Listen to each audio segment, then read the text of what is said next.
स्वागत है आप सभी का आपके अपने YouTube channel read to learn by Jyoti पर। तो आज मैं आप सभी के लिए यूपी टेट के प्रीवियस ईयर के क्वेश्चंस लेकर आई हूँ, प्रश्न लेकर आई हूँ। और अधिकतर हमें पता है कि जो भी एग्ज़ाम आता है वो हमेशा रिपीटेशंस होते हैं, यानी प्रीवियस ईयर के जितने भी क्वेश्चंस होते हैं वही हमें देखने को एग्ज़ाम में मिलते हैं। तो इसी के लिए मैं आपको यूथ पब्लिकेशन के क्वेश्चंस जो उसके आते हैं, जो कि आपके लिए स्पेशल होते हैं, प्रैक्टिस सेट होती है, प्रैक्टिस बुक होती है, वही उसी बुक से मैं आपके लिए ये क्वेश्चंस लेकर आई हूँ। और आप इन्हें एक बार ज़रूर सुने। और मैं श्योरिटी देती हूँ इस बात की कि कम से कम आपको 20 से 25 क्वेश्चन इसमें से आपको देखने को ज़रूर मिलेंगे कल के एग्ज़ाम के लिए। तो कल के एग्ज़ाम के लिए आप सभी को ऑल द बेस्ट। और आइए शुरू करते हैं रिवीजन। बिल्कुल रिलैक्स होकर हम इसे सुनेंगे और मुश्किल से 20-25 मिनट में कम से कम अपने 20-25 नंबर बना लेंगे। तो सबसे नंबर 1 क्वेश्चन, यानी कि ये जो प्रश्न पत्र है वो आया था आपका 19 दिसंबर 2016 का है ये।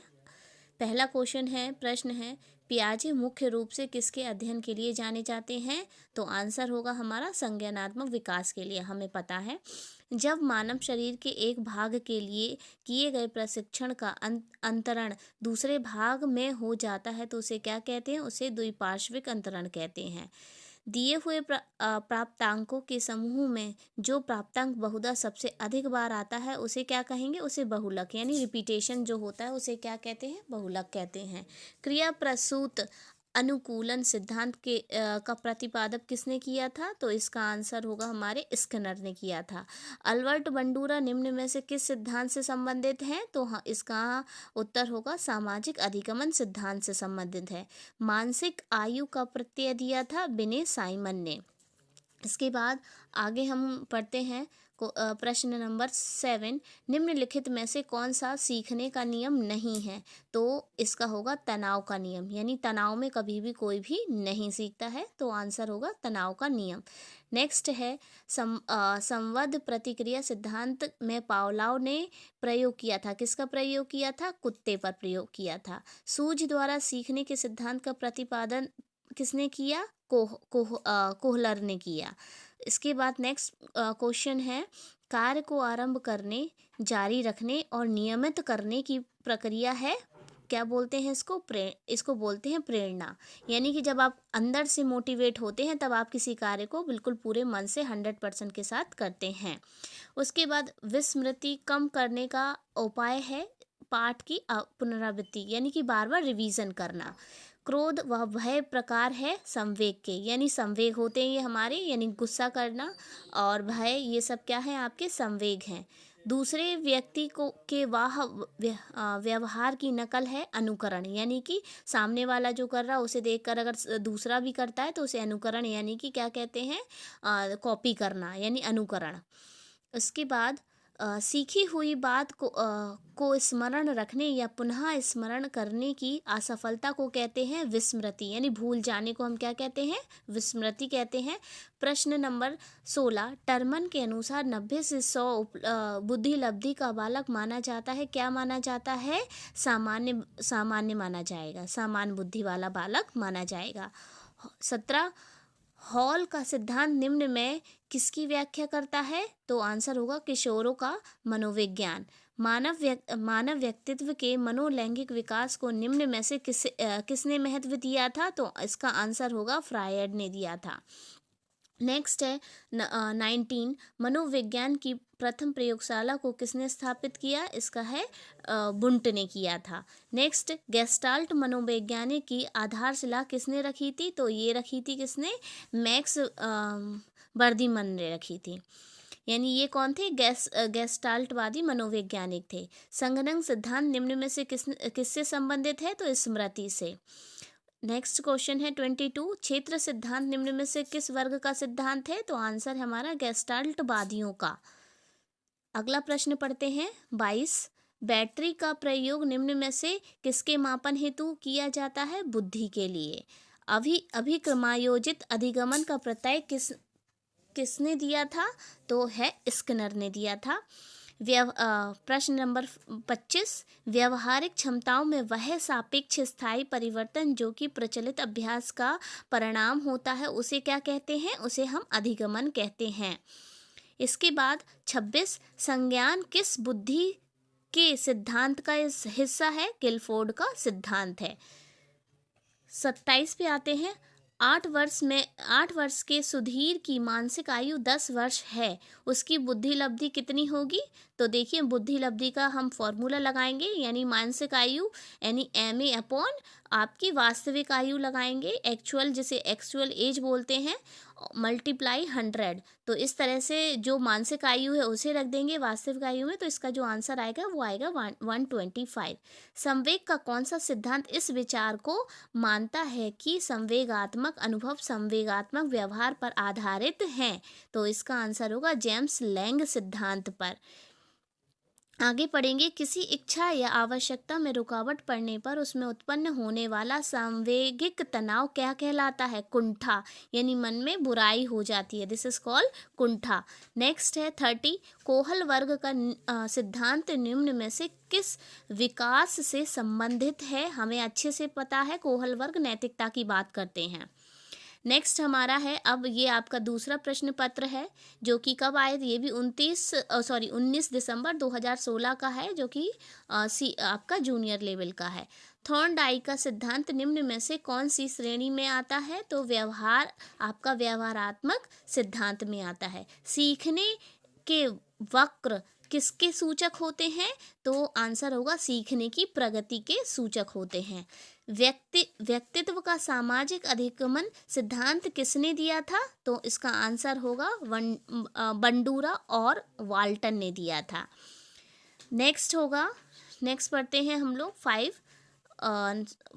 5 से पहले 4 हमारा एक प्रश्न रह गया। मिरर ड्राइंग परीक्षण निम्न में से किसके मापन हेतु प्रयुक्त होता है? तो आंसर किसका होगा? अधिगमन के लिए। नेक्स्ट क्वेश्चन है 5। केंद्रीय प्रवृत्ति का एक मापन है माध्यमिक। निम्न में से कौन शेष से भिन्न है? तो 16 PF। विकासात्मक कार्य के प्रत्यय के प्रतिपादक थे हैविगस्ट। नेक्स्ट है 8 नंबर। सृजनशीलता की पहचान हेतु किसने सृजनात्मक चिंतन परीक्षण का निर्माण किया? तो ये होगा टॉरेंस ने किया था। अधिगमन के प्राथमिक नियमों में से एक है, क्या है? प्रभाव का नियम। नेक्स्ट 10 प्रश्न नंबर 10। निम्न में किस में अन्वेषण के ऊर्ध्व उपागमन का प्रयोग किया जाता है? तो इसका आंसर होगा केस अध्ययन, यानी कि केस स्टडी जिसे बोलते हैं। जब व्यक्ति का एक परिस्थिति का अधिगमन दूसरी परिस्थिति में उसके सीखने तथा निष्पादन को प्रभावित करता है तो उसे हम क्या कहते हैं? बहुत ही अच्छा क्वेश्चन है, यानी कि हम उसको क्या बोलेंगे? इसको हम बोलेंगे आपका अधिगमन अंतःहरण बोलेंगे। यानी कि आपने एक क्लास, जैसे सपोज आपने क्लास फर्स्ट में सीखा, आपने डिवीज़न या प्लस सीखा और अगली क्लास में उसका आप यूज़ करते हैं, तो इसको बोलते हैं हम अधिगमन अंतरण बोलते हैं। नेक्स्ट है 12 नंबर का प्रश्न होगा। जी बालस के अनुसार सृजनात्मक चिंतन का प्रथम चरण होता है उपक्रम यानी कि प्रिपरेशन जिसे बोलते हैं। नेक्स्ट है, देखिए इसमें लिखे हुए हैं, आपको व्याख्या भी दी है। पहले आपका उपक्रम होगा, फिर उद्भव होगा, फिर उद्भासन होगा और फिर लास्ट में आपका मूल्यांकन होता है। अगला क्वेश्चन पढ़ते हैं 13। ने प्रत्यय व भूल के सिद्धांत का प्रतिपादन किया? थॉर्नडाइक ने। नेक्स्ट होगा व्यक्तित्व व्यक्ति के अंतर्गत उन मनोशारीरिक गुणों का गतिशील संगठन है जो पर्यावरण में उसके अपूर्व समायोजन को निर्धारित करते हैं। तो उक्त परिभाषा के देने वाले कौन थे? तो ये थे आपके GW आल्पोर्ट। याद रखिएगा, इसी तरह के क्वेश्चन आपके यूपी टेट में जरूर आपको देखने को मिलेंगे। सीखने में पलायन आधारित है किसके? नकारात्मक पुनर्वलन पर। याद रखिएगा क्या है हमारा? नकारात्मक पुनर्वलन पर। उसके बाद नेक्स्ट क्वेश्चन होगा 16 नंबर का। भाषा का वह घटक जो ध्वनि की गति के अनुक्रम, संचालन एवं उनकी रचना से संबंधित नियम की चर्चा करता है, उसे हम क्या कहते हैं? उसे हम स्वर विज्ञान कहते हैं। ध्वनि, देखिए यहाँ ध्वनि की गति के अनुक्रम की बात कर रहे हैं हम। नेक्स्ट क्वेश्चन होगा, वुडवर्थ के अनुसार स्मृति का आयाम नहीं है। क्या नहीं है? तर्क नहीं है। TAT द्वारा बनाया गया था। किसके द्वारा बनाया गया था? मुरे के द्वारा बनाया गया था। नेक्स्ट है आपका 20 नंबर का प्रश्न, आंख के रंग को कौन सा कारक प्रभावित करता है? अनुवांशिकता। बहुत ही इजी है। आधार आयु निम्न में से किसके मापन से संबंधित है? बुद्धि। अगला प्रश्न है, शिक्षक द्वारा कक्षा में डांट पड़ने पर छात्र यदि घर आकर अपनी छोटी बहन पर गुस्सा इजहार करता है तो यह किसका उदाहरण बनता है? इसका आंसर होगा विस्थापन का, यानी आपने एक जगह से दूसरी जगह स्थानांतरित कर दिया अपने संवेग को। नेक्स्ट आपका होगा, निम्न में से कौन सीखने के गेस्टाल्ट सिद्धांत संबंधित हैं? तो ये आपका जो आंसर होगा 23 का वो होगा इसमें आपका होगा डी, कोहलर होंगे। नेक्स्ट है आपका, इरोस शब्द संबंधित है किससे? ये आपका जो है जीवन मूल प्रवृत्ति से। इसके बारे में थोड़ा सा डिटेल में दिया है, आप चाहें तो इसे पढ़ लीजिएगा। नेक्स्ट 25 है, अहम निर्देशित होता है वास्तविकता सिद्धांत पर। उसके बाद नेक्स्ट क्वेश्चन आपका आता है 26 नंबर का, कोलिसिस्टोकाइनिन एक हार्मोन है जिसकी सुई यदि दे दी जाए तो इससे प्राणी में क्या हो जाता है, यानी कि इसमें भूख कम हो जाती है। इस तरह के क्वेश्चन जरूर आपको देखने को मिलेंगे। बुद्धि परीक्षण में एक 16 वर्षीय बच्चा 75 अंक प्राप्त करता है तो उसकी आयु क्या होगी? उसकी आयु होगी 12 वर्ष। देखिए हम इसे उसी के ये जो हमारा मानसिक बुद्धि लब्धि वाला फॉर्मूला है वो लगाएंगे और उससे हम निकाल लेंगे। नेक्स्ट है, जो भी वैल्यू हमें दी रखी होती है हम उसे उस जगह रख देते हैं, जो नहीं है फिर उसको हम आगे पीछे कर लेते हैं, जिसको जहाँ शिफ्ट करना होता है शिफ्ट करके हम उसकी कैलकुलेशन कर लेते हैं। नेक्स्ट है आपका क्वेश्चन नंबर 28, केंद्रीय तंत्रिका तंत्र में होते हैं, क्या होते हैं? मानसिक तथा मेरुदंड होते हैं। मनोग्रस्ती बाध्यता विकृति एक क्या है? चिंता विकृति होती है। सामूहिक अचेतन का संप्रत्यय द्वारा दिया गया था। किसके द्वारा दिया गया था? युंग ने दिया था। नेक्स्ट है आपका प्रश्न नंबर आपका 30, ये नया आपका पेपर आना था जो आई थिंक रह गया है। चलिए देखते हैं किसका है। हम फिर भी क्वेश्चन पढ़ लेते हैं, हमें क्वेश्चन से मतलब होता है। AOR किसके द्वारा प्रभावित किए गए थे? तो ये हुआ था हमारा, इसके लिए वुडवर्थ भी गेस्टाल्टवादी मनोवैज्ञानिक, आप इसका आंसर लगा सकते हैं, जो कि गेस्टाल्टवादी वैज्ञानिकों का नाम है। नेक्स्ट है, ध्यान को केंद्रित करने की आंतरिक दशा क्या कहलाती है? रुचि कहलाती है। जब रुचि होगी तो आप किसी चीज़ पर फोकस होंगे। एक परिस्थिति में अर्जित ज्ञान का दूसरी परिस्थिति में उपयोग कहलाता है। क्या कहलाता है? वो आपका कहलाएगा सीखने में स्थानांतरण कहलाता है। देखिए ये दोबारा रिपीट हुआ है क्वेश्चन। अनुभव द्वारा व्यवहार में परिवर्तन क्या कहलाता है? सीखना कहलाता है। इसके बाद सांख्यिकी में वह रेखाचित्र जिसमें आवृत्ति को स्तंभों द्वारा प्रदर्शित किया जाता है क्या कहलाता है? इसे हम कहते हैं स्तंभाकृति बोलते हैं। विकास की किस अवस्था में बुद्धि का विकास होता है, अधिकतम विकास होता है? तो ये आपका होगा किशोरावस्था में सबसे ज़्यादा आपकी बुद्धि का अधिकतम विकास होता है। शिशु का अधिकांश व्यवहार आधारित होता है मूल प्रवृत्ति पर। अगला प्रश्न है, अंतर्दृष्टि यानी कि सूझ द्वारा सीखने के सिद्धांत में कोहलर ने प्रयोग में किया था, हमें अच्छे से पता है, वनमानुष यानी बंदर का प्रयोग किया था। अगले हम प्रश्न पत्र पर आते हैं जो कि 2 फरवरी 2016 को हुआ था। पहला प्रश्न है इसका, वह मापनी जिसमें अंतराल के समस्त गुण के साथ परम शून्य भी हो कहलाती है, क्या कहलाती है? आपका कहलाएगा अनुपात मापनी कहलाती है। फ्राइड के अनुसार हमारे मूल्यों का अंतरीकीकरण में होता है। किस में होता है? परा अहम में होता है, सिगमंड के अनुसार जो था। उसके बाद नेक्स्ट प्रश्न है आपका, व्यवहारवादी ने कहा है मुझे नवजात शिशु दे दो, मैं उसे डॉक्टर, वकील, चोर या जो चाहूँ वो बना सकता हूँ। बहुत बार ये प्रश्न आता है और हमें पता है कौन थे ये, वॉटसन थे। ध्यान आकर्षित होने में की प्रमुख भूमिका होती है उद्दीपन की तीव्रता की। अगर आप अंदर से किसी चीज़ के लिए जिज्ञासु हैं, आप सीखना चाहते हैं, तो ये आपके लिए आपका ध्यान किसी भी वस्तु पर आपका ध्यान ज़्यादा आकर्षित होता है। इसके बाद अगला प्रश्न है, छात्र में रुचि उत्पन्न करने की कला है प्रेरणा। यानी आप मोटिवेटेड होंगे तो अगर मोटिवेशन मिलता है अगर आप ड्राइंग करते हैं, यानी उसमें आप देखें तो जब भी आप ड्राइंग करते हैं तो आपको बहुत ज़्यादा मतलब आप बहुत ही ज़्यादा कंसंट्रेट करते हैं, आपको अच्छा आता है, एंजॉय करते हैं, तो ये आपकी रुचि होती है, यानी आपको अंदर से कोई प्रेरणा मिलती है। अगला है, फ्राइड के अनुसार क्या होगा? फ्राइड के अनुसार होता है, विस्मरण वह प्रवृत्ति है जिसके द्वारा दुखद अनुभव को की स्मृति से अलग कर दिया जाता है। अगला प्रश्न है आपका 15। हाँ, ये मेरे ख्याल से उसी का था जो हमने क्वेश्चन पढ़ लिए थे, हम आगे पढ़ते हैं इसको। यह आवश्यक नहीं है कि उच्च बुद्धि लब्धि वाले बच्चों में उच्च होंगे, क्या होंगे? सृजनशीलता होगा। जरूरी नहीं कि जो दिमागी रूप से बहुत ज़्यादा होशियार होते हैं, जो अपने इस कक्षा में अच्छे नंबर लाते हैं, वही आपके सृजनशील हो, ऐसा ज़रूरी नहीं है कि वो क्रिएटिव भी हों उतने। अगला प्रश्न है, अधिगमन में ने प्रभाव का नियम दिया था, किसने दिया था? थॉर्नडाइक ने दिया था। अगला प्रश्न, निम्न में से किस विधि का उपयोग स्मृति के मापन के लिए नहीं किया जाता है? तो आपका आंसर है तार्किक विधि का। प्रासंगिक अंतःबोध परीक्षण यानी कि TAT का विकास किसके द्वारा किया गया था? हमने अभी पढ़ा था, ये हमारे थे मरे के द्वारा। अगला प्रश्न है, मनोविज्ञान का शिक्षा के क्षेत्र में सबसे बड़ा योगदान हुआ है? आंसर है बाल केंद्रित शिक्षा पर।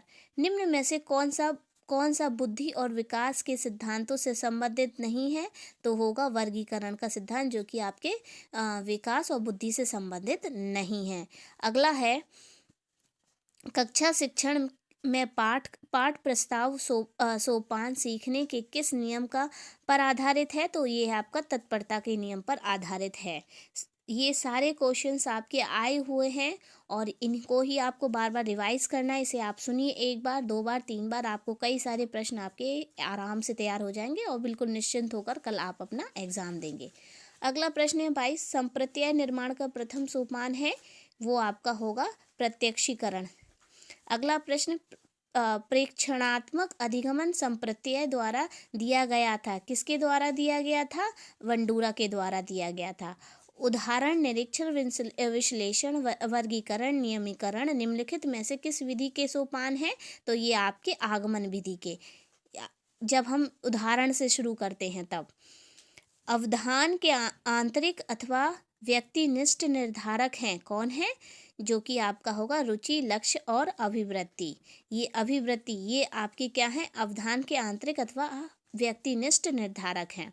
अगला है, बाल मनोवैज्ञानिक का क्षेत्र है गर्भावस्था से किशोरावस्था की विशेषताओं का अध्ययन करना, ये बाल मनोविज्ञान का क्षेत्र है। 27 प्रश्न पे आते हैं, वह अवस्था जो कि माता के किसवें गुणसूत्र जोड़े अलग ना हो पाने के कारण होती है, कहलाती है डाउन सिंड्रोम कहलाती है। ये भी प्रश्न आ चुका है, डाउन सिंड्रोम कहते हैं और ये कई बार रिपीट हुआ है। कोहल वर्ग के अनुसार किस अवस्था में नैतिकता के कारकों द्वारा निर्धारित होती है? तो इसका है पूर्व परंपराकिक अवस्था कहलाती है। अगला है, जिसे हम पूर्व परंपरागत अवस्था भी बोलते हैं। अगला प्रश्न हुआ, निम्नलिखित में से कौन सा एक सही क्रम है? सबसे पहले क्या होता है? अंडाणु बनते हैं, फिर शुक्राणु, अंडाणु और शुक्राणु होते हैं, फिर उनमें युग्मनज होता है, फिर ब्लास्टोसिस्ट बनते हैं। तो ये इनका सही क्रम होगा। अगला प्रश्न है 30, अंतर्मुखी, बहिर्मुखी तथा उभयमुखी व्यक्तित्व वर्गीकरण द्वारा किया जाता है, किसने किया था? ये युंग ने दिया था। अगला प्रश्न आपका, ये भी आपका बीच में कोई प्रश्न होगा उससे छूट गया मेरे ख्याल से, हाँ ये इसी का है। ये आपका जो मैं नेक्स्ट बताऊंगी ये इसी के बाद वाला है, तो हम इसे भी पढ़ लेते हैं। निम्न में से कौन केंद्रीय प्रवृत्ति का मापन नहीं है? तो ये आपका होगा प्रसार। अगला प्रश्न है, अधिगमन में प्रयत्न व भूल के सिद्धांत का प्रतिपादन किसने किया? तो वो थॉर्नडाइक थे। निम्नलिखित मापन के स्तरों में सबसे अच्छा कौन है? वो आपका होगा अनुपात। अगला, निम्नलिखित में से कौन व्यक्तित्व का प्रक्षेपी परीक्षण नहीं है? इसमें आपका जो आंसर होगा वो होगा आपका 16 PF परीक्षण जिसे बोलते हैं। अगला है, आवश्यकता का पदानुक्रम सिद्धांत द्वारा प्रतिपादित किया गया, किसके द्वारा? वो थे मैस्लो के द्वारा दिया गया था। निम्नलिखित में से किसका मुख्य यानी अधिकारी ग्रंथि कहते हैं? ये आपकी होती है पीयूष ग्रंथि को मुख्य ग्रंथि कहते हैं, यानी मास्टर ग्रंथि कहते हैं। ने सामूहिक आचेतन का संप्रत्यय दिया था, किसने दिया था? सामूहिक आचेतन की बात करी थी, युंग ने करी थी। अगला, अब इसका प्रश्न नंबर 1 जो हम देखते हैं 2 फरवरी 2016 का है ये, के अनुसार बालक का विकास अनुवांशिक तथा वातावरण का गुणनफल है, वुडवर्थ के अनुसार। अगला प्रश्न है, मनोविज्ञान के सर्वप्रथम अपनी आत्मा का परित्याग किया, फिर अपने मन का और फिर अपनी चेतना का, अभी वह एक प्रकार के व्यवहार को सजोए हैं, कथन किसका था? वुडवर्थ का था। याद रखिएगा, त्याग करना किसकी? पहले अपने मन का फिर अपनी चेतना का। इस प्रकार से याद रखिएगा कि किसने किया था? ये वुडवर्थ ने दिया था।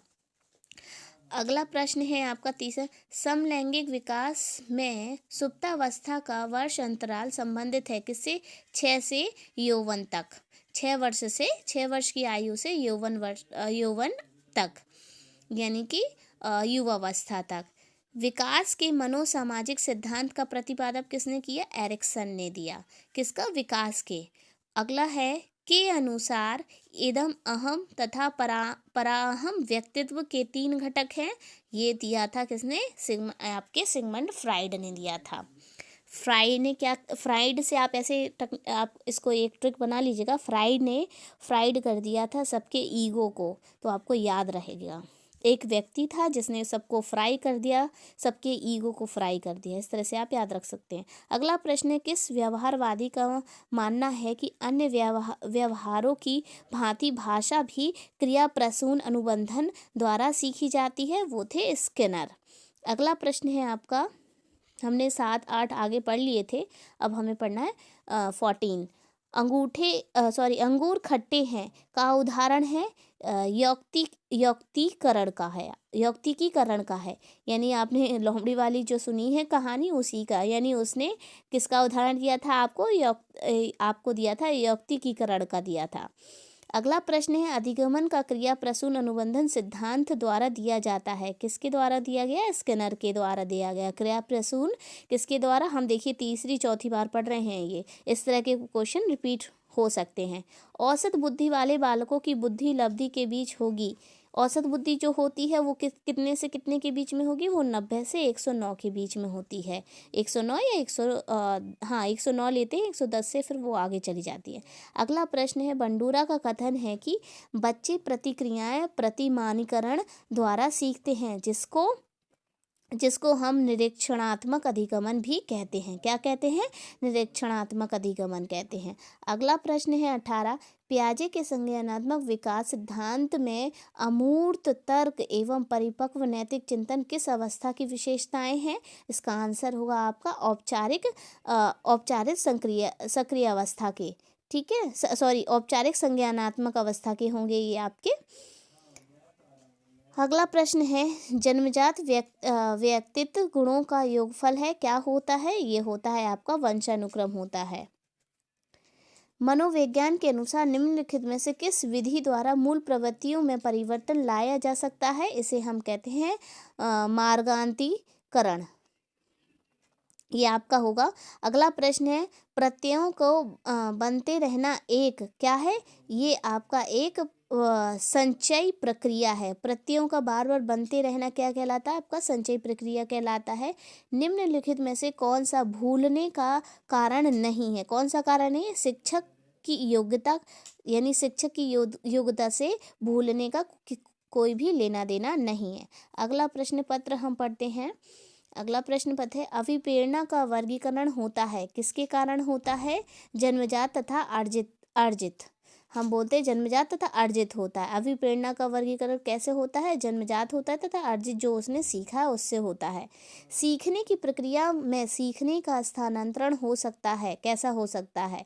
सभी प्रकार का सकारात्मक भी हो सकता है, नकारात्मक भी होता है, शून्य भी होता है। जब हम बच्चा बाहर जाता है तो आपने देखा होगा, ज़रूरी नहीं है कि वो केवल अच्छी ही बातें सीखता है, नेगेटिव भी सीखता है और हो सकता है कुछ भी नहीं सीखता। तो यानी कि ये तीनों अवस्थाएं हो सकती हैं। अगला है, निम्न में से कौन सा मत अंतर्दृष्टि द्वारा सीखने की व्याख्या करता है? तो है गेस्टाल्टवाद है। किस मनोवैज्ञानिक ने सीखने की सामग्री के रूप में निरर्थक शब्दों का प्रयोग किया है? वो थे हमारे एबिंगहॉस थे। अगला है, सीखने के नियम दिया था किसने? थॉर्नडाइक ने दिया था। सीखना है क्या है? ये सभी, यानी कि व्यवहार में परिवर्तन भी सीखना है, अनुभव तथा अभ्यास का परिणाम भी सीखना है, व्यवहार में अपेक्षाकृत स्थायी परिवर्तन भी क्या है? आपका सीखना है। शारीरिक वृद्धि और विकास हो सकते हैं। क्या हो सकते हैं? ये आपकी अभिवृद्धि यानी कि ग्रोथ हो सकते हैं। इसको ग्रोथ ही बोलते हैं। डेवलपमेंट तो कैसा होता है? डेवलपमेंट हर तरह से, बौद्धिक भी हो सकता है, शारीरिक भी हो सकता है। लेकिन अगर शारीरिक जहाँ पे वृद्धि की बात करते हैं तो वो अभिवृद्धि होगी, आपकी ग्रोथ होगी। अभिवृद्धि का मतलब होता है ग्रोथ। अगला प्रश्न है 8, चिंतन संज्ञानात्मक पक्ष के एक मानसिक क्रिया है। यह कथन किसने दिया था? ये आपका कथन दिया था रॉस ने। अगला प्रश्न 9 है, बाल मनोविज्ञान के आधार पर कौन सा कथन सर्वोच्चतम है? तो आपका आंसर क्या होगा? इसमें सारे बच्चे एक जैसे होते हैं, कुछ बच्चे एक जैसे होते हैं, कुछ बच्चे विशिष्ट होते हैं, प्रत्येक बच्चा विशिष्ट होता है। तो हमारा आंसर होगा डी, यानी कि प्रत्येक बच्चा कैसा होता है? विशिष्ट होता है।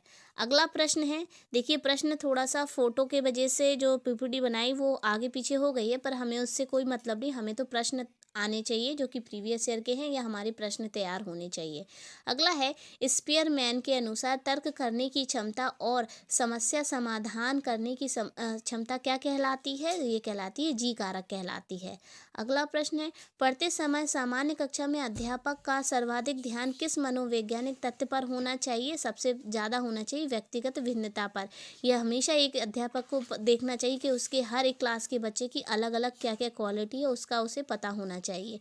यानी हर एक व्यक्ति में अपनी एक व्यक्तिगत भिन्नता होती है। 25 नंबर का प्रश्न है, अधिगमन स्थानांतरण में द्वितत्व सिद्धांत के प्रवर्तक कौन थे? स्पीयरमैन थे। सीखी हुई बात को स्मरण रखने या पुनः स्मरण करने की असफलता क्या कहलाती है? विस्मृति कहलाती है। देखिए दोबारा ये रिपीट हो गया क्वेश्चन।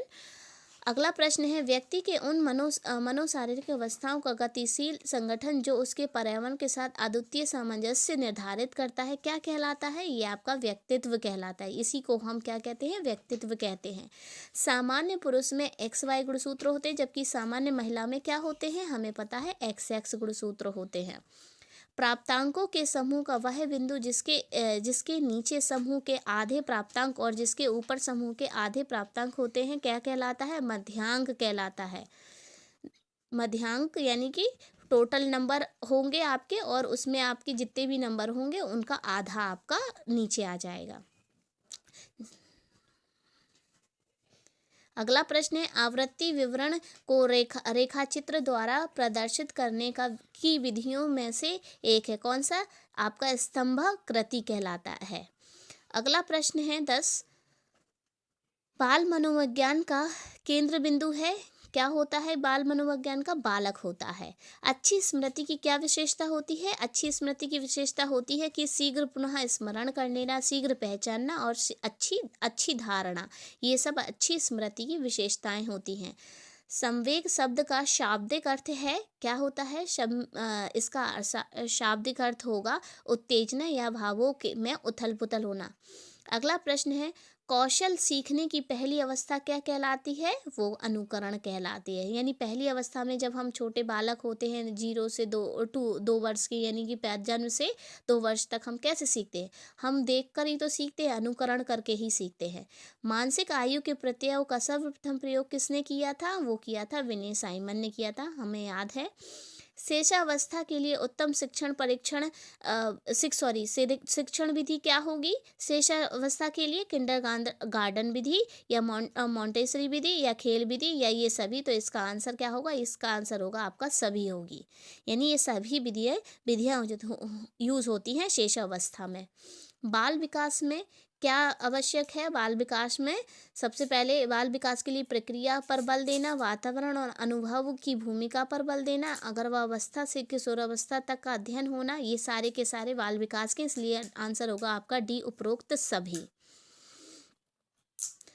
अगला प्रश्न होगा 17, बाल विकास का अध्ययन क्षेत्र क्या है? अध्ययन क्षेत्र होगा आपका सभी होंगे। बाल विकास के विभिन्न अवस्थाओं का अध्ययन करना, देखिए सेम है। वातावरण का बाल विकास पर पड़ने वाले प्रभावों का अध्ययन करना, बिल्कुल सही। व्यक्तिगत विभिन्नताओं का अध्ययन करना, बिल्कुल सही। तो ये सारे के सारे आपके बाल विकास में हम अध्ययन करते हैं। अगला प्रश्न है सर्वाधिक उपयुक्त जीवित रहता है का सिद्धांत किसने दिया था? हमारे डार्विन का है ये। अगले नेक्स्ट प्रश्न है बिने साइमन परीक्षण द्वारा मापन किया जाता है, किसका किया जाता है? विशिष्ट बुद्धि का। हम लोग देखते हैं इसमें कौन ज़्यादा इंटेलिजेंट है और कौन कम इंटेलिजेंट, यानी कि लो से ऊपर तक चले जाते हैं। अगला प्रश्न है संवेगात्मक विकास को प्रभावित करने वाले कारक कौन से हैं? मेरे ख्याल से आपके ये सभी होंगे। शारीरिक स्वास्थ्य भी संवेग को प्रभावित करता है, मानसिक योग्यता भी करती है और थकान भी करता है। अगला प्रश्न है 21 नंबर का, सामाजिक प्रत्ययों के अनुरूप व्यवहार की योग्यता का अधिगमन सामाजिक विकास कहा जाता है। कथन है, यह है किसका है? ये है हरलॉक का। अगला प्रश्न है सीखने का सर्वाधिक उपयुक्त अर्थ है, क्या होगा? व्यवहार में परिमार्जन। व्यवहार में परिमार्जन होना, यानी अधिगमन का मुख्य उद्देश्य बालक के व्यवहार में परिवर्तन लाना होता है। अगला प्रश्न है वाणी दोष नहीं होता है, क्या नहीं होता है? ये आपका होगा धीमी या तेज गति से बोलना, वाणी दोष नहीं होता है। अगला प्रश्न है प्राथमिक स्तर पर मूल्यों की शिक्षा देने की सर्वोत्तम विधि क्या कहलाती है? उपरोक्त सभी। मूल्य के महत्व को बताना, मूल्य के पालन न करने पर दंडित करना, अध्यापक के व्यवहार में मूल्य स्थापन, ये सारे के सारे आपके प्राथमिक स्तर पर मूल्यों की शिक्षा देने के सर्वोच्चतम विधि होती हैं। अगला प्रश्न है मूल्य के वर्गीकरण में सम्मिलित नहीं किया जाता है। मूल्य के वर्गीकरण में क्या सम्मिलित नहीं किया जाएगा? आपके आध्यात्मिक मूल्य, केन प्रकार ने धनार्जन का मूल्य या नैतिक मूल्य और सांस्कृतिक मूल्य। ऑब्वियसली हमें पता चल गया, हमारा बी आंसर होगा। अगला प्रश्न है व्यक्तित्व के संगठन का स्वरूप है, क्या है? आपका होगा मनोवैज्ञानिक शारीरिक। आत्मकेंद्रित व्यक्ति होता है, आत्मकेंद्रित जो व्यक्ति होगा वो हमेशा कैसा होगा? इंट्रोवर्ट होगा, यानी अंतर्मुखी होगा। अगला है अपने ऊर्जा बल को बाहर की ओर अभिव्यक्त करने वाले व्यक्ति का प्रकार होता है, कैसा होता है? बहिर्मुखी होता है, यानी हमेशा कुछ ना कुछ शो करना, सभी से बोलना, सबको दिखाना अपनी एक्टिविटीज। कक्षा 4 का एक बच्चा सदैव चिंतित और कुंठित रहता है, तो आप इसे क्या कहेंगे? स्वयं परामर्श। तब आप क्या करेंगे? स्वयं परामर्शदाता की भूमिका का निर्वाह करेंगे, यानी आप खुद ही बताएंगे उसको क्या करेंगे, उसकी आप काउंसलिंग करेंगे, उसे समझाएंगे। अगला प्रश्न है भाषा विकास का सिद्धांत नहीं है, क्या नहीं है? अतिरिक्त शक्ति का सिद्धांत भाषा विकास का सिद्धांत नहीं है। तो अगले प्रश्न पत्र पर हम आते हैं, आइए शुरू करते हैं अगला प्रश्न पत्र। ये आपका 23 फरवरी 2014 का प्रश्न पत्र है। निम्नलिखित में से कौन सा कथन सही नहीं है? तो कौन सा कथन सही नहीं है? वंशानुक्रम व्यक्ति की जन्मजात विशेषताओं का शोधन है, ये गलत आपका, ये कथन सही नहीं है।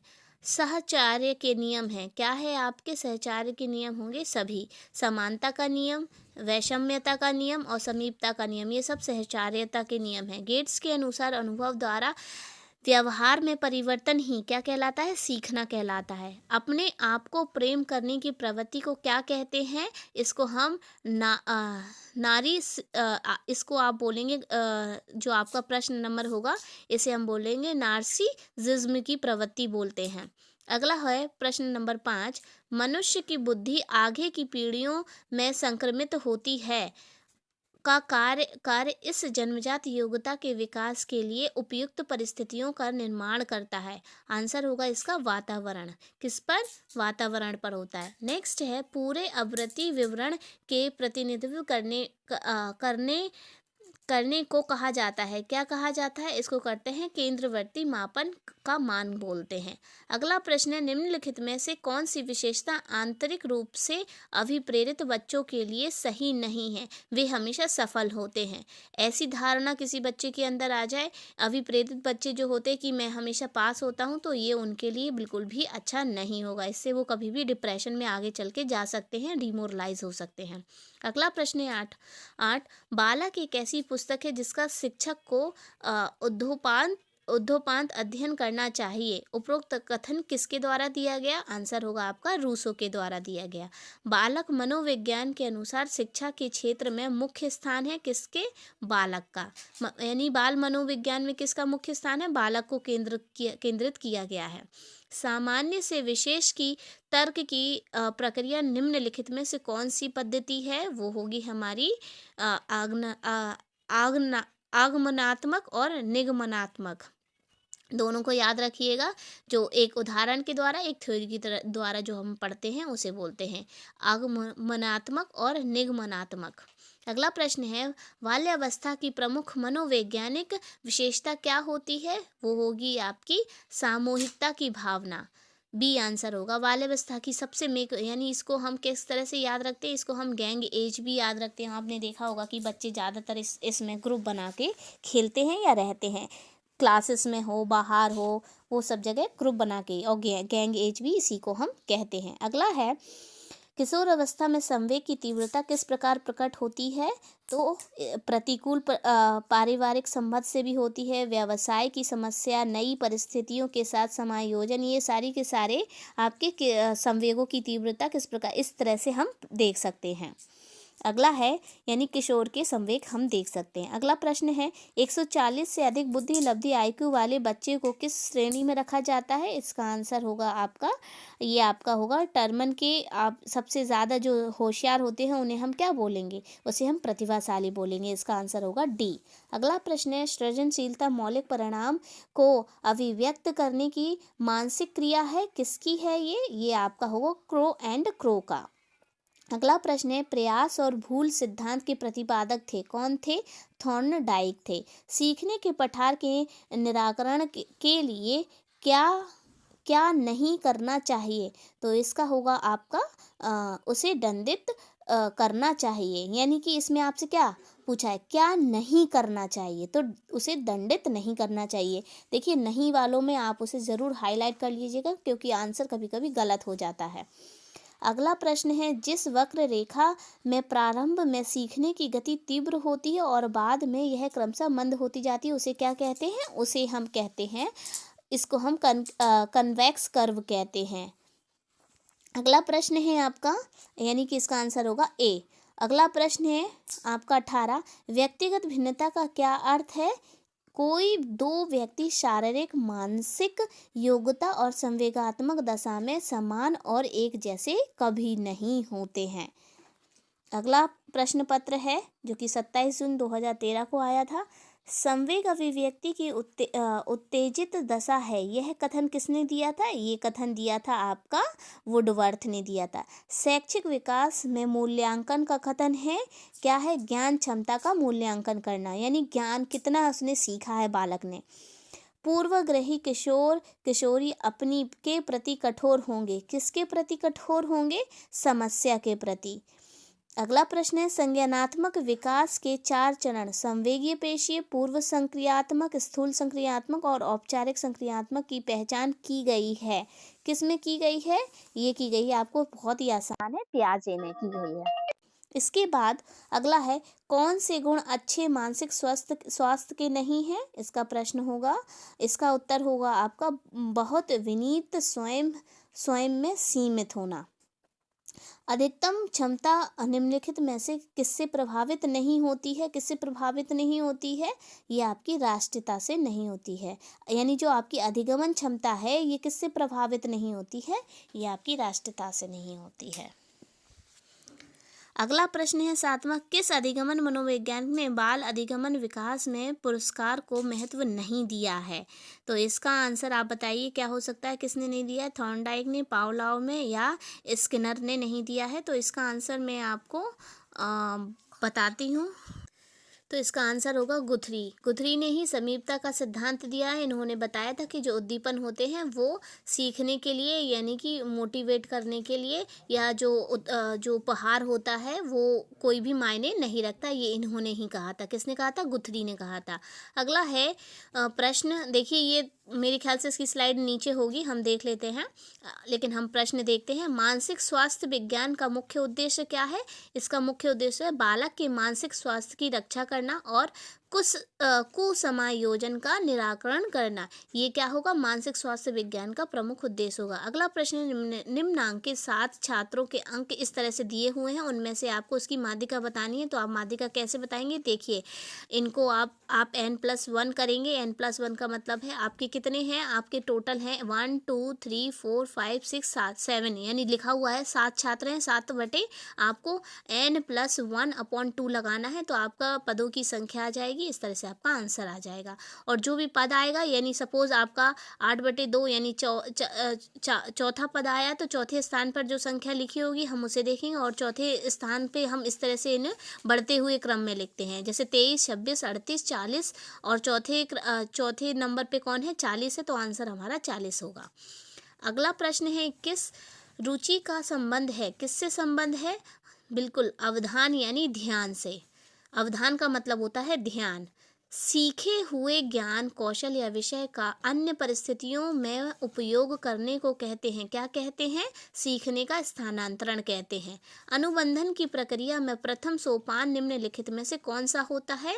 वो होता है उत्तेजना होता है। स्मृति सीखी हुई वस्तु का सीधा उपयोग है। उपरोक्त कथन किसने दिया था? उपरोक्त दिया था वुडवर्थ ने दिया था। अगला प्रश्न है, निम्नलिखित में से कौन सी दशाएं ध्यान को आकर्षित करने की आंतरिक दशा नहीं है? इसका उत्तर है उद्दीपन की स्थिति। संवेग की उत्पत्ति में क्या होता है? इसमें आपके मूल प्रवृत्तियों यानी संवेग की उत्पत्ति मूल प्रवृत्तियों से ही होती है। अभिप्रेरणा के लिए अक्सर शब्द का प्रयोग किया जाता है। किसका किया जाता है? आवश्यकता का। अभिप्रेरणा जो होती है, अभिप्रेरणा किससे मिलता है? यानी कहा है आवश्यकता, अभिप्रेरणा अभिप्रेरणा की जननी होती है। यानी कि अगर आपकी नीड्स जो होती है, अगर आपको भूख लगी है तो डेफिनेटली आप क्या करेंगे? खाना पकाएंगे।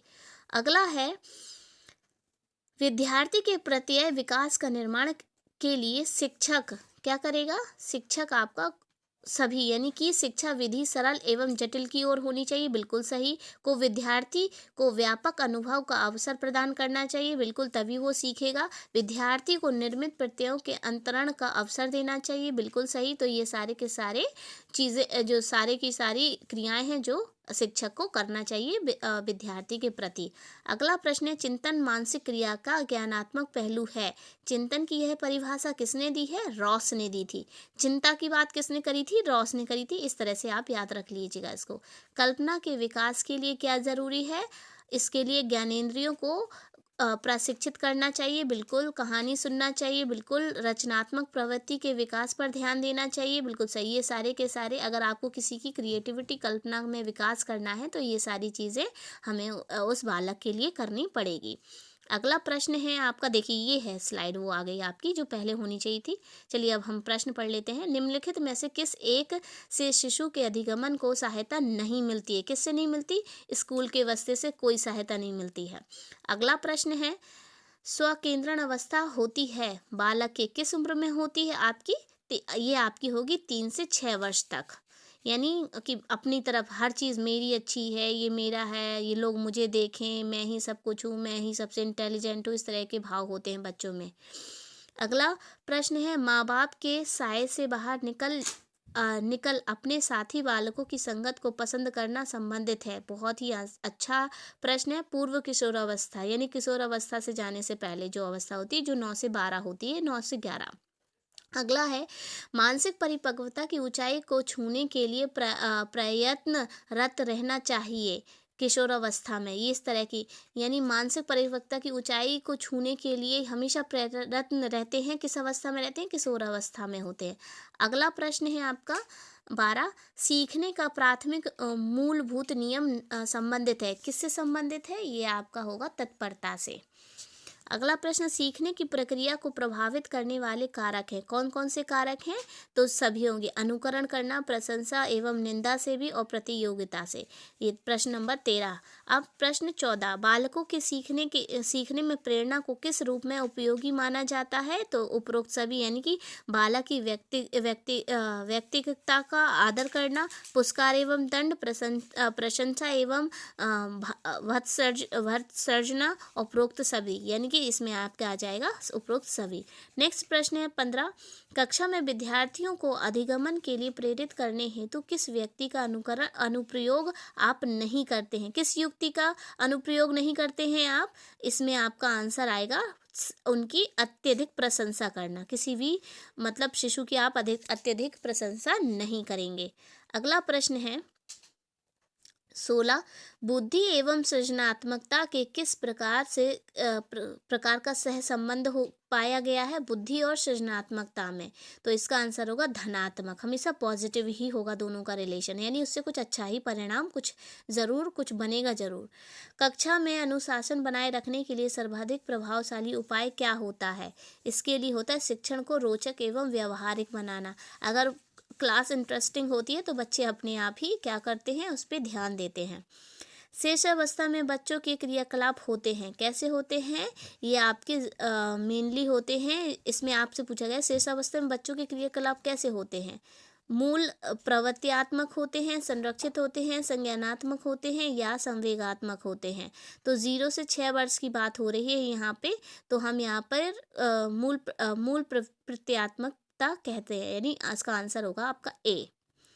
नेक्स्ट प्रश्न है, जिन विद्यार्थियों में समेकित शिक्षा दी जाती है उसके शिक्षकों को किस क्षेत्र विशेष में प्रशिक्षित करना चाहिए?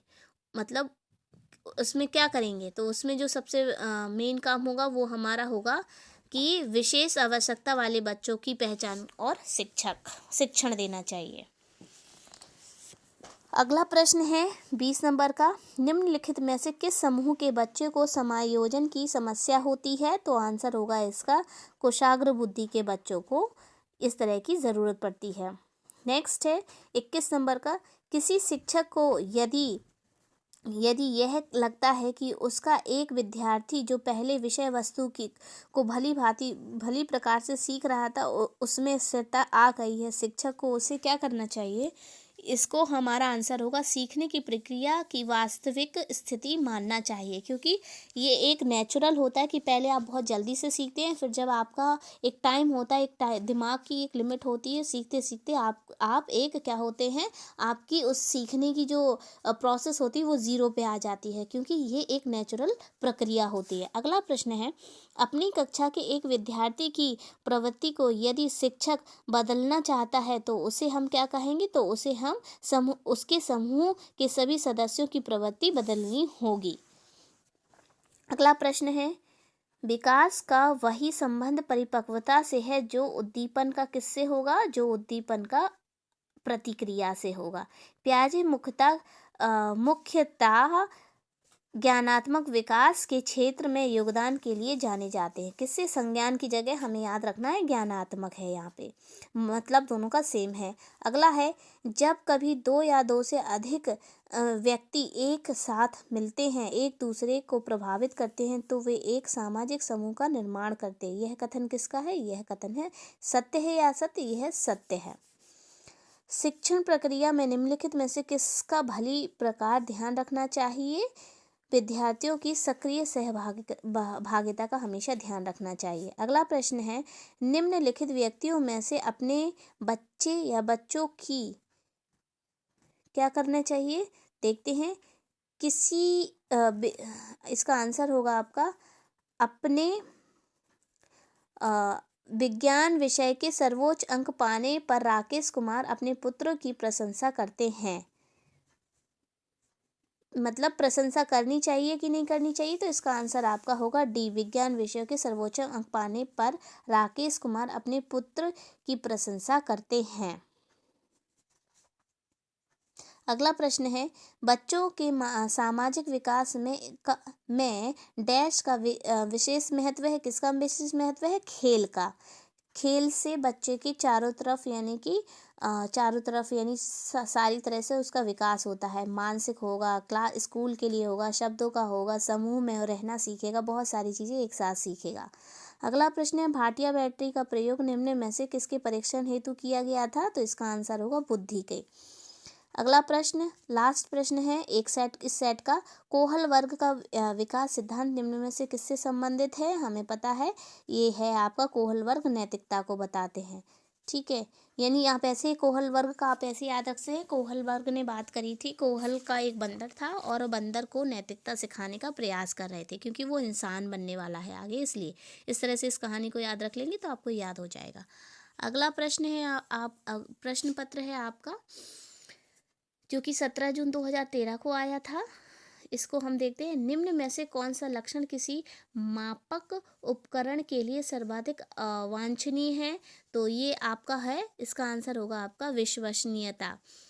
थर्स्टर तथा लिकर्ट निम्न में से किसके मापन से संबंधित हैं? तो इसका आंसर होगा अभिवृत्ति से। उत्सुकता परीक्षण निम्न में से किसका घटक है? वो होगा आपका सृजनात्मकता का। अगला प्रश्न है, निम्न में से कौन सृजनात्मकता से संबंधित नहीं है? ये आपका मितव्ययिता। नेक्स्ट प्रश्न, गैगनी निम्न में से किससे संबंधित है? तो गैगनी निम्नलिखित में से अधिगमन का श्रेणी क्रम से संबंधित है। अगला प्रश्न, बुद्धि लब्धि के संबंध में क्या सत्य है? बुद्धि लब्धि के संबंध में कालानुक्रमिक आयु से व्युत्क्रमी संबंधित। अगला प्रश्न, 16PF का प्रयोग किसके मापन हेतु किया जाता है? तो इसका आंसर होगा व्यक्तित्व के मापन के लिए हम करते हैं 16PF का प्रयोग। अगला प्रश्न है, बुद्धि का तरल मौजिक मॉडल किसने दिया था? तो इसका आंसर होगा कैटल ने दिया था। कैटल ने दिया था किसका? बुद्धि का तरल मौजिक मॉडल। बच्चे के संज्ञानात्मक विकास हेतु उत्तम स्थान क्या होता है? विद्यालय एवं कक्षा का वातावरण। अभिप्रेरणा के स्रोत कौन कौन से हैं? तो इसके है आवश्यकता है, जैसा हमने ऑलरेडी पढ़ा था इसे। व्यवहार में होने वाले स्थायी परिवर्तन जो अभ्यास के कारण होते हैं को क्या कहा जाएगा? बिल्कुल सही है, इसे सीखना यानी अधिगमन कहा जाएगा। निम्नलिखित में से कौन सा कारक स्मृति से संबंधित नहीं होता है? इसका है अनुभूति, जो कि स्मृति से संबंधित नहीं है। मैस्लो के अभिप्रेरणा सिद्धांत को क्या कहा जाता है? इसमें आंसर होगा आपका आवश्यकता का सिद्धांत कहा जाता है। प्रधान अध्यापक या वरिष्ठ शिक्षक के लिए विद्यालय में कौन सी नेतृत्व शैली बेहतर होती है? तो ये होगी प्रजातांत्रिक नेतृत्व होती है।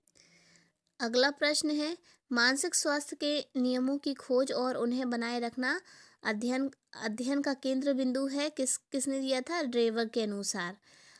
चेस तथा कार्ड को निम्न में किस में वर्गीकृत किया गया?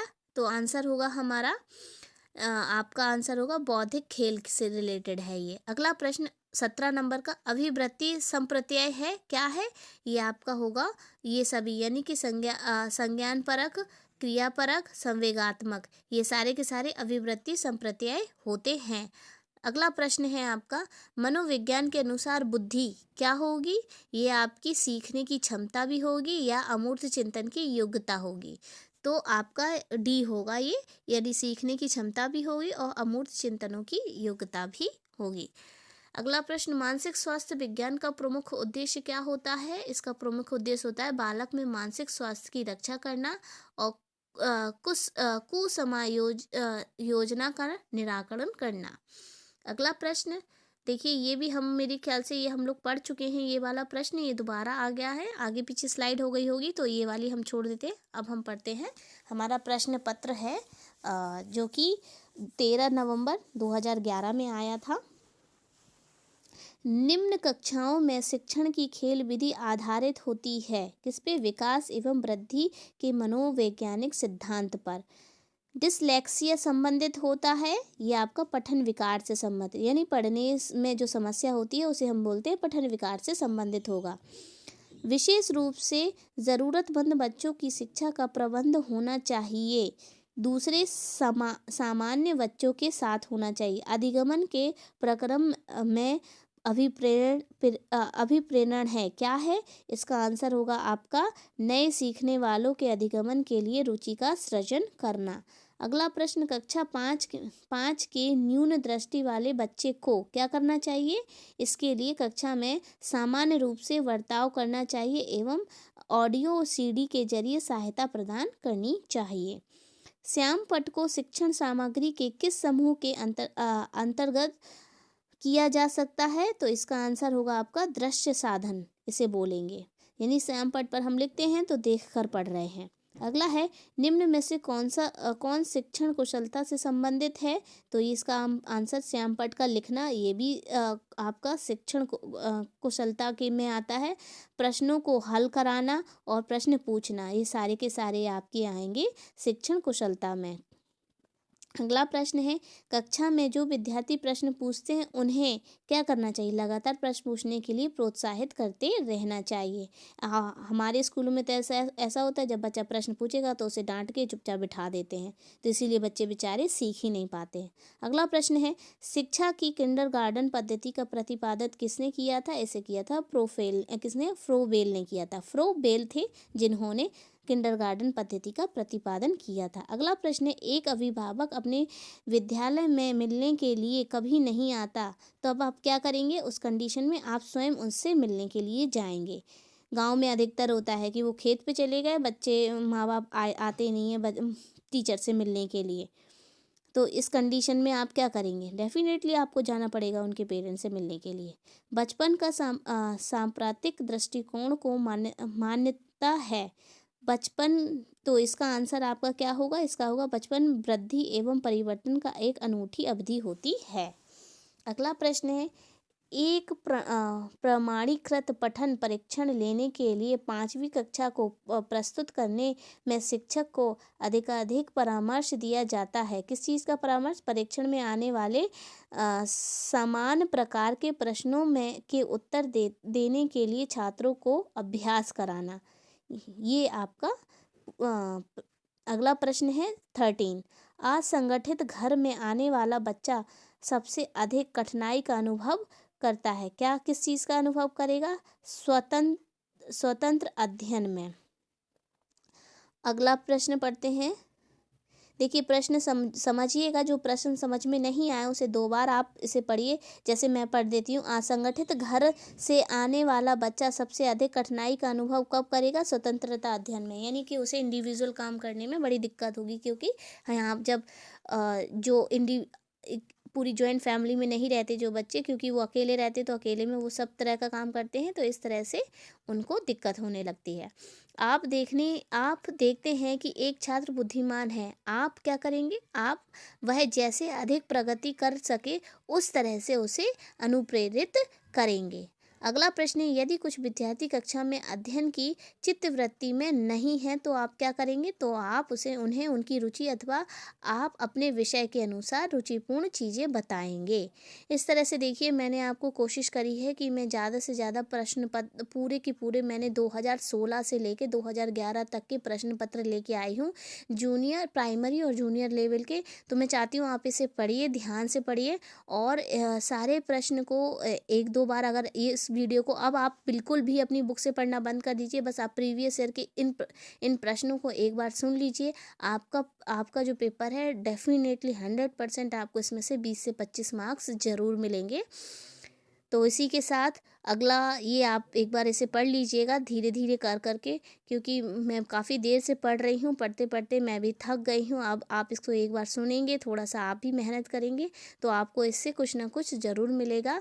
आई होप आप लोगों को ये पूरा का पूरा वीडियो और इसमें जो प्रश्न आए हैं, जो कि मैंने आपको यूथ कंपटीशन टाइम्स से लिए हैं, आपको बहुत अच्छी लगी होगी। और अगर आपको अच्छी लगी, आप भी चाहते हैं कि आपकी जो फ्रेंड्स हैं, आपके जो दोस्त हैं, उन तक भी ये इस तरह की जो कई सारे ऐसे होते हैं स्टूडेंट जिनके पास इतने पैसे नहीं हैं इस कोरोना के टाइम पे कि वो बुक खरीद सके और पढ़ सके, ऐसे फ्रेंड्स की, ऐसे लोगों की, ऐसे जो भी आपके फ्रेंड सर्किल में हैं, जानने वाले हैं, ऐसे लोगों की मदद करें, उनको ये वीडियो शेयर करें ताकि वो एट ए टाइम, यानी कि कुछ एग्ज़ाम से पहले पढ़ सकें और अपना परिणाम अच्छा ला सकें। और जैसा हम करेंगे भगवान भी हमारे साथ हमें देखता है और हमारे लिए हेल्प कहीं ना कहीं से भेजता है। तो मेरी वीडियो देखने और सुनने के लिए धन्यवाद। फिर मिलेंगे अगले नेक्स्ट टाइम अगली क्लास के साथ।